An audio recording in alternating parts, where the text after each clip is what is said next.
Gaafa barbaannu amantaa wal qoonnu. Gaaf kaan qe'een lagaan wal qoonnu.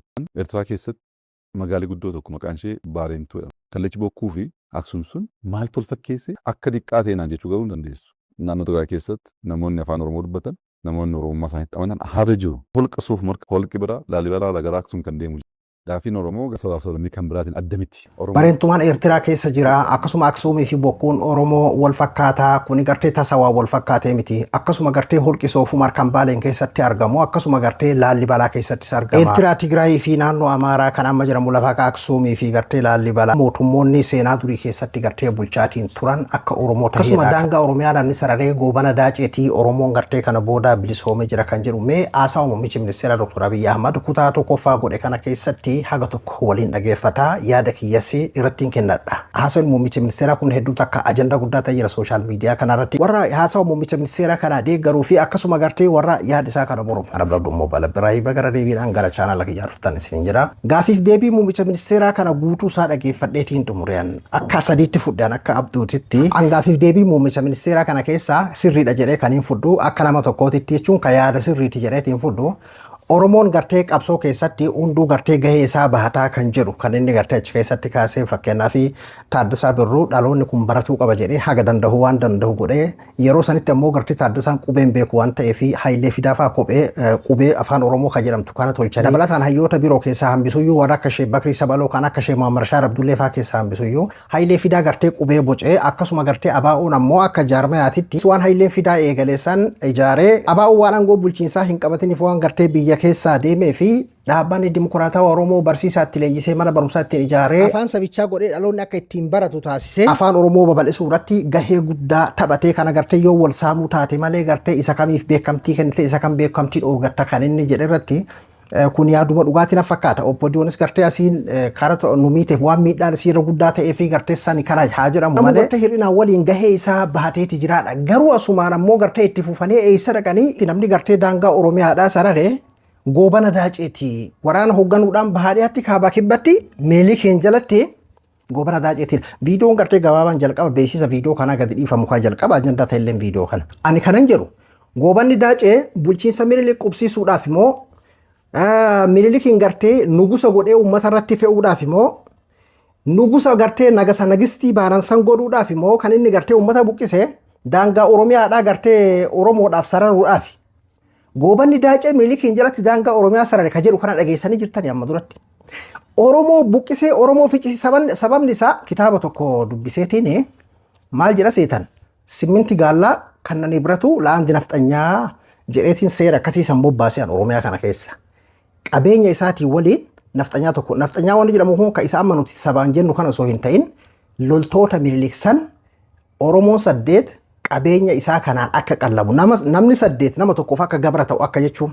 Walumaa galatti gartee goobanaa fi Mililik Itoophiyaan gartee Mililik suni ummata gartee gabra godhachuudha malee Itoophiyaan mooderni godhachuu miti. Ummata gabra godhanii gurgurachuu alatti illee gurgurachuu ummata isiisan itti fayyadamee gabra godhee nagasa nigistii baanansan godhee nufi itti fayyadamuudha. Gabra godhee alatti gurguratu achi keessa jirus gartee gabra godhateetiin akka gartee isaa walumaa galatti gartee fiilmii tokko irratti akka agarru kanatti gartee ummata gabra godhee itti fayyadamu. Kanarraa kan hafe goobana ta'anii qabsaa'uun gootummaadha jechuu jumlaadhaan hiikuu taate malee baay'ee goobanni waa'ee Itoophiyaa qofaa miti addunyaa kana guutuurra jira. Hatta Ameerikaan maan guddoon ture amman tana biyya takka yeroo cabsitu goobanaa biyya sanii fayyadamtee jechuun obbodiyoo biyya sanii fayyadamtee nama gartee isiidhaaf ta'uu mallaqaan haa ta'uu faayidaadhaan aangoodhaan haa ta'uu bitattee akkasitti akka itti fayyadamtu. Waan biraa dhiisi Falasxiinii har'an tana akkanatti gartee duguggaa shanyii irratti deemsifamaa jiru kana Israa'el goobanaa qabdi bara Falasxiinuma keessa. Ingiliz yeroo Afrikaa kana guutuu koloneeffattu kophaa isii uummata adii yookiin uummata gartee Ingilizan qofaa miti. Goobanaa qabdi uummatuma biyya sanii san keessaa bitattee aangoodhaan isaa ta'uu faayidaadhaan isa uummata barbaadeen haa ta'u goobanaa qabdi. Addunyaa guutuu irratti qaamni tokko yeroo weerara yookiin gartee uummata tokko fedhii isaa irratti fe'uu barbaadu obbodiyoo tolfateetiin karaa agarsiisu kan hokkoo godhee gabrummaa isaa san ittiin hiixatee ittiin muratu obbodiyoo goobanaa qaba jechuudha.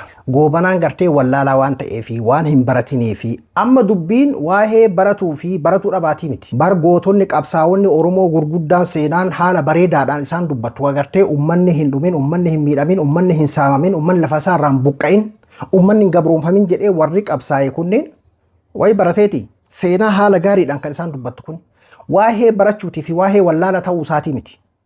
maal hojjetuudhaaf Mililikiin qubsiisuudhaaf Mililikiin akka gabbaran godhuudhaaf kan gartee inni ficcisiise goobanaan. Kanaafuu kana yeroo duraatii fi abbichuu irraa dhageenne jechuu isiniin jechuu barbaadeeti. Kabirame haasawa isaa. Eega qabsoon kun jalqabe asii amaleeffannaan gadhee siyaasa moor Oromoo keessatti gale kun maayimu wal qoodudha. Gaafa barbaannu amantaa wal qoodnu. Gaafa kaan qe'een lagaan wal qoodnu. Gaafa kaan godina wal qoodnu. Wal qooduun keenya daangaa hin qabu. Akkuma fakkeenyaatti shawaa lixaaf shawaa kibba lixaa fudhatte. Amma yeroo dhiyootti godina tokko turan. Uummanni kun wal fuudhee waliin jiraatee maatii tokko jechuu dandeessa. Yeroo dhiyoo asitti mootummaan naannoo Oromiyaa godina maqaatti baase. Shawaa lixaaf shawaa kibba lixaa jedhee. Amma yoo deemte namni shawaa kibba lixaaf shawaa lixaa akkuma biyya lamaatti bakka itti ilaalee wal qoodee jarri koo gama sanaa jarri koo gama kana jedheetu yeroo dubbatu agarta. Fakkeenyuma kaase malee kun Wallaggaaf isin hojjeta, Arsiif isin hojjeta, Jimmaaf isin hojjeta, Harargeef isin hojjeta. Booranaaf Gujiis ilaaluu dandeessa. Waan xixiqqaateef waan teenyii malee inni hiikuu dandeenyuuf wal qoodaa oolla.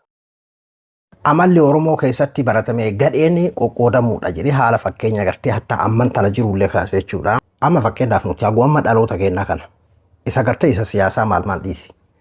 Waan akkaataa gartee warree siyaasaa warra biyya bulchus haa taatu jaarmayoota warra biyya bulchus haa ta'u kabiraallee haa ta'u akkaataa adeemsa jaarmayaa santu qoqqoodamiinsaa fi haala akkaataa adeemsa isaanii santu hawaasa keessa seenee qoqqoodamoo ummata ofii isaatii wal qoqqooda. Takka ummata ofii isaatii wal qoqqooda gartaa. Asirratti immoo muummichi ministeeraa Dr. Abiyi Ahmad ufumaa isaatiiyyuu faallaa kana kan dubbatee jira bee booda irratti ni dhageessan.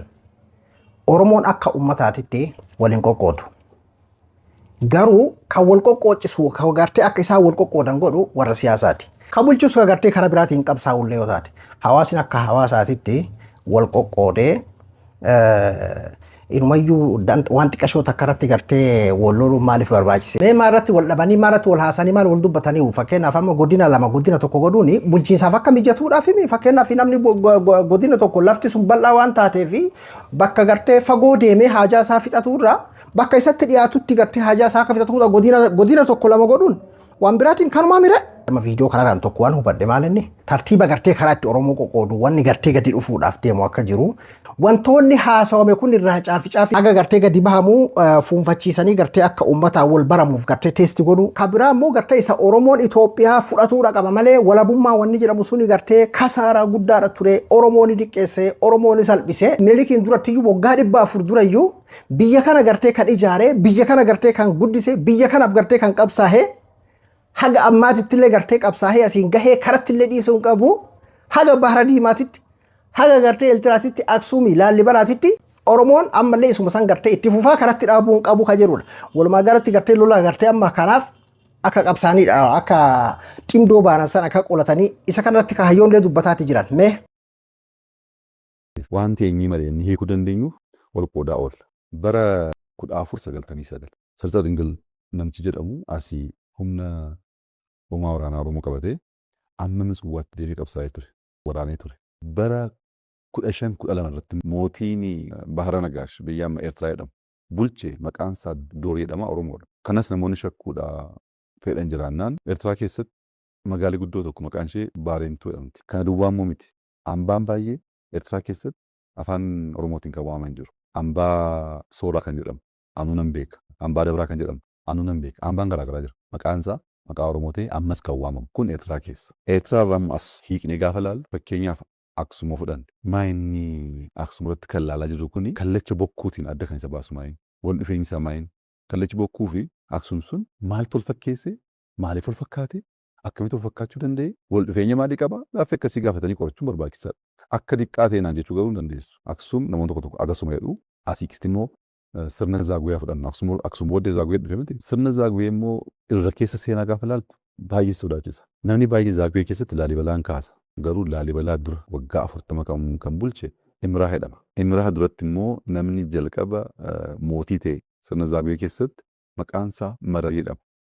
Aksuum akkasuma bareentoo keessa gartee Eertiraa keessa bareentotu jira. Seenaan dhugaadha jiraachuu danda'a. Gartee kuush keessaa Oromoon kun uummata gartee bal'aadha. Baha Afrikaa kana keessatti waan guddoo hojjetuun isaa waan nama warshaa keessa Itoophiyaa qofa miti. Fakkeenyaaf baha Afrikaa kana keessa deemtee bakka garagaraa warri Madagaskar irraa Oromoon gale kan warri jedhu san keessa dhugumatti namni afaan Oromoo dubbatu jira. Guutumatti baha Afrikaa kana keessa uummanni jechuun uummata Itoophiyaa irraa yookiin ammoo Oromiyaa irraa ka'ee achitti gale osoo hin tahin uummanummaan achi keessa yeroo dheeraa jiraatu kan afaan Oromoo dubbatu jira. Kanaaf itti amma dubbichee maaliif na kofalchiise seetan isa gartee durii osoo magaalonnummaan gartee Oromiyaa tabirootiyyuu gartee isa harkaa hin qabne Naayiroobii jechuun Naaroobii jechuudha. Durii akkaataa siyaasa gartee ABO keessatti jechuun hayyoota namoota gurguddaa bulchoota gurguddaa irraa dhagahuu baannu deeggartoota irraa waan akkanaa kana ni yaadattu miti fakkeenyaaf durii jechuudha yeroo sabboonummaa bilbilaa tokko keessa jechuudha. Jibuutii jechuun ija buutii jechuudha. Hargeessa jechuun hargiisa jechuudha. Keeniyaa jechuun keenya jechuudha. Oromoon gaafa bilisoometti kun hundi lafa isaatti harkatti galfata. Ana malee beek seenaan kunniin maal irraa ka'ee fi dhugaadhaa soba maal jechaatiin hin jiru. Garuu osoo jijjiga harka isaa hin jirretti hargeessa jechuun hargeessa jechuudha. Osoo mooyyalee harka isaa hin jirre Naayiroobii jechuun Naayiroobii jechuudha. Osoo jiddira dhawaan harka isaa hin jirre Jibuutii jechuun ija buutii jechuun taratii jedheen fudhaan amma waan akkasiisan jechuun sayyaadadheetiin abbichuullee sabboona akkasiisan ta'ee jireetiin jechuun Oromoo kana Itoophiyaanisuudhaaf Oromoon gartee durii seenaa gartee akkana kana qaba. Ani kanan jedhu qoosaa tokkoon argee ganama kana jechuudha. Bareentuu isa Eertiraa jiru dhiisaati Finfinnee fi Dirree Dhawaa harka Oromootitti deebisaa kan jedhu tokko argeetiin naaf ta'e qoosaan sun dhugumatti jechuudha. Amma Oromoo fakkeenyaaf lafatu itti xiqqaatee yookiin ammoo gartee lafa amma inni harkaa qabu kanatu itti xiqqaatee yookiin hambaalee inni harkaa qabu kun itti xiqqaateetiin yoo akka muummichi ministeeraa jedhu kanatti gartee ka deemamu taate bar namni afaan Oromoo dubbatu bakka hundayyuu ni jira. Ammas maqaa walii galee qofaaf Oromoodha. Asirratti waan hubachuu qabdan muummichi ministeeraa Dr. Abiyi Ahmad tasa waa wal fakkaate naan jechuun dandeessuu jedhe. Aksuumii fi fakkeenyaaf bokkuun Oromoo kun kan inni wal fakkaata tokko tasa wal fakkaate naan jechuun dandeessuudha. Seenaa wal fakkeessuu fi waan gartee tokko godhetu jiraadha. Qaroomnummaan Aksuum sun iyyuu kan Oromooti isa kanarratti hayyoonni hedduunis dubbachaati jiran. Waa'ee zammatiin amma gara Oromootitti paartiituu lolli kaabaa kan gartee xindoon itti gartee nutti wal ta'ee dhufee jira keessattuu Amaaraa fi Oromoon Tigreewwan lamaan irratti Oromoo fi Amaara kun tokko addaan baasuu hin dandeenyu. Mililik Itoophiyaa ijaaree Oromiyaa ammoo gartee goobana daaceettu ijaaree Oromoo fi Amaara gartee addaan baasuun hin taatu. Kanaafuu isin lameen tokkummaadhaan gartee zammataati. Warra afaan Tigree dubbatu harka nubuusaa bahara diimaallee gartee gana Oromoon amma irreecha gartee amma dura Shimallis Abdiisaa irreecha Asmaraa irratti irreecha kabara 2000 hagamiiti sila kan inni achirratti irreeffanna jedhe tokko xumura. Marariidha. Marariitu Imraatti kenne Imraatu Laalibalaatti kenne. Kana alattis garuu amma Laalibalaa irraa kiiloomeetirii 50-30-40 gaafa deemtu hamma naannoo Tigraay keessatti namoonni afaan Oromoo dubbatan namoonni Oromummaa isaaniitti amanan haala jiru. Holqi Soofumar holqa seenaa addaa qabudha. Holqa Soofumar kan fakkaatu holqi biraa Laalibalaa irraa gara Aksuum kan deemu jira. Bara sana injiinar tokkotu xiyyaaraan deddeebi'aa hojjechaa ture moo namichi jalqaba Laalibalaa duratti biyya sana bulche Mararii jedhama. Ammas namoonni jiru naannoo sanatti. Kan walitti fidiitii uummanni Oromoo gahee tokkoyyuu hin qabu. Ijaarsa sirna Zaagwee keessatti waan tokko hin qabu jettee yaaduu hin dandeessu. Gaaffiin Oromoo, gaaffii Sidaamaa, gaaffii Walaayittaa, gaaffii Affaar, gaaffii Sumaalee yookaan sabaaf sablammii kan biraatiin adda miti. Cunqursaan ture hundarratti waan tureef. Maaf rakkatu? Waggoottan darban moggeeffameera Oromoon. Xiqqoon maqaatti baaste. Moggeeffamuu duwwaa miti. Fiixeetti ba'uu duwwaa miti. Xiqqoon dhiphoo jettee maqaatti baaste. Oromoon kamitti dhiphata? Lafa isaa dhiphate moo? Aadaa isaa dhiphate moo? Mee waaqayyoon agarsiisu. Oromoo saba abbaa barbaade argatee hammatee guddifatee kan ofii godhatu. Hammachuuf rakkoo kan hin qabaanne. Aadaa akkasii kan qabu sanatu dhiphoo jedhame. Dhiphootu dhiphoo jedhee maqaa nutti baase. Akka waliigala akka kootti Oromoon Itoophiyaadha. Itoophiyaan immoo Itoophiyaa irraan fottoqu. Oromoon dhiigaa Itoophiyaa ijaare biyya abbootiin isaa dhiigaan ijaaran jechaan hin diiguu amantaa jedhu guutuun qaban. Waa lamas keessatti amma mirga fottoquu keeyyatti 39 waan jedhamu san marii biyyaalessaa kana keessa maaliin ittiin as bahan ka jedhu walumaan eenaa. Ka biraa Oromoo Itoophiyaa keessallee isii miliqsan jechuudha. Kabira warrummaan Oromoonni qoqqoodama maali jedhu kun isaatu warrummaan siyaasaa kan amma qoqqoodu kun jechuudha. Deebi'anii baruufumaafuu amma Oromoon hammataa. Hammatummaan tun maaliin maxxanfatuudha wajji jireenya beekuudhami. Qoqqoodamiinsi jedhamu sun ookaminni. ka warri siyaasaa tolchuudha. Mee amma Aksuumii fi Bareentoon akkasi waa'ee maan lafnummaan amma Bareentoo irra jiru dirree dhawammaan akkamiin marii biyyaalessaa kana keessa akkamiin gadi baatii walumaan ilaalame. Isa Bareentoo Eertiraa dhiisiyyuu meeqa sanitti jas deebinaasan. Isa gartee Aksuum bokkuu kanaa fi isa gartee Oromoon ammuma tana bulchiinsummaan Oromoodha akkam tahee as baha gola jalatti maal tahee gartee as baha ka jedhu mee walumaan ilaalla akkaataa waggoota 8 kana keessatti argaatiin jiru.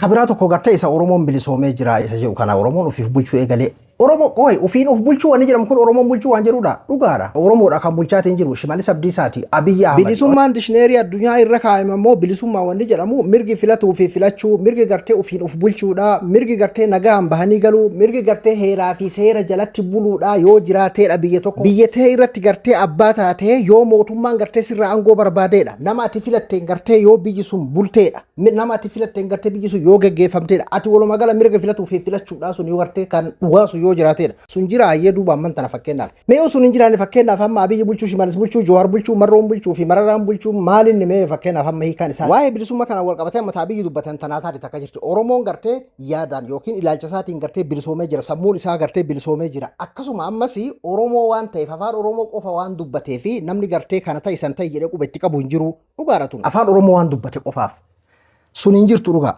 taarikaa maxxansuun ammayyuu shanee maarroo maalii akkasumatti itti fufeen jiru. Akkuma kaleessa barame sanitti dhugaadha Oromootu bulchaa jira. Oromoon bulchaa jiraatuun ammoo maalam Eertiraan fakkeenyaaf bilisoomee jira. Nuti illee bara afaan Oromootiin itti wallifamee Eertiraan bilisoomtee alaabaa isii dhaabbatte ka jedhamu. Hayyee uummanni Eertiraa soramu ofiin of bulchaa jira. Mootummaa diktaatara jala jira ka ofii isaati abbaa barbaade mudee irra kaahee qaxaqaxii haganarraa fuudhe akkas godhe ka jedhu jala jiraan waggaa 40 jaalatee ta'ee siyaasii waggaa 40 ka fidate uummanni Eertiraa. Qooyaan hiikaan bilisummaa fi ofiin of bulchuu wanni jedhamu kuni hiika addaa qaba Itoophiyaa kana keessatti. Isin maal isiniif fakkaata? Gaaffii deebii muummicha ministeera paartiitu ammoo qabadheetiin isiniif dhufa. Yaada keessan komanta jedhan na barreessaa. Ana Abduu Abduu Mobaala biraan qophii biraatii walitti deebinutti nagayaan naa tura.